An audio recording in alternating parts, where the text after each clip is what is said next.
एक जंगल में एक पेड़ पर एक बया पक्षी अपना घोंसला बनाकर रहती थी। उसी जंगल में एक नटखट बंदर रहता था जिसका नाम बंदरू था। उसे दूसरों को परेशान करने में बड़ा मजा आता था। वह कभी शेर की पूंछ खींचता, कभी हाथी की, कभी हिरण के छोटे बच्चे को उठाकर पेड़ पर रख देता। एक दिन बारिश का मौसम था, जंगल में घनघोर बारिश हो रही थी।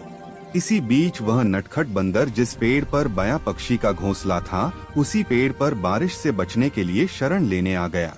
उसको देखकर बया पक्षी को बहुत ही दया आई। उसने बंदर को समझाते हुए कहा कि प्यारे बंदरू, मेरे तो हाथ भी नहीं है, फिर भी मैंने चोंच के द्वारा ही अपने लिए बारिश से बचने के लिए इतना अच्छा घोंसला तैयार किया है।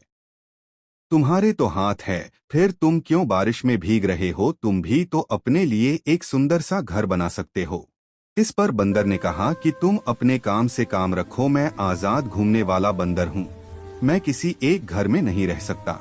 इस पर बया पक्षी बोली, तुम्हें मेरी बात मान लेनी चाहिए, कल को तुम्हारा भी मेरी तरह एक परिवार होगा, कम से कम तुम्हें उसके भविष्य की तो चिंता करनी चाहिए। इस बात पर बंदरू को बहुत अधिक गुस्सा आया और उसने बया पक्षी के घोंसले को पेड़ से तोड़कर जमीन पर फेंक दिया और उसे कहा कि अब मेरे साथ तू भी बारिश में भीग। कहाँ भी गया है, सीख देनी तो उसको दो जो विनीत भाव से ले। उस बंदर को शिक्षा क्या जो घर उजाड़ कर दे। इस कहानी से हमें शिक्षा मिलती है कि हमें उस प्राणी पर ही दया करनी चाहिए जो दया का पात्र हो। मूर्ख पर दया करना भी उन्हें अपने प्रति उकसाना होता है। शिक्षा उसी को देनी चाहिए जो शिक्षा विनम्र भाव से ग्रहण करें। उस मूर्ख को कभी भी शिक्षा नहीं देनी चाहिए जो उसी शिक्षा के द्वारा आपका ही नुकसान करें।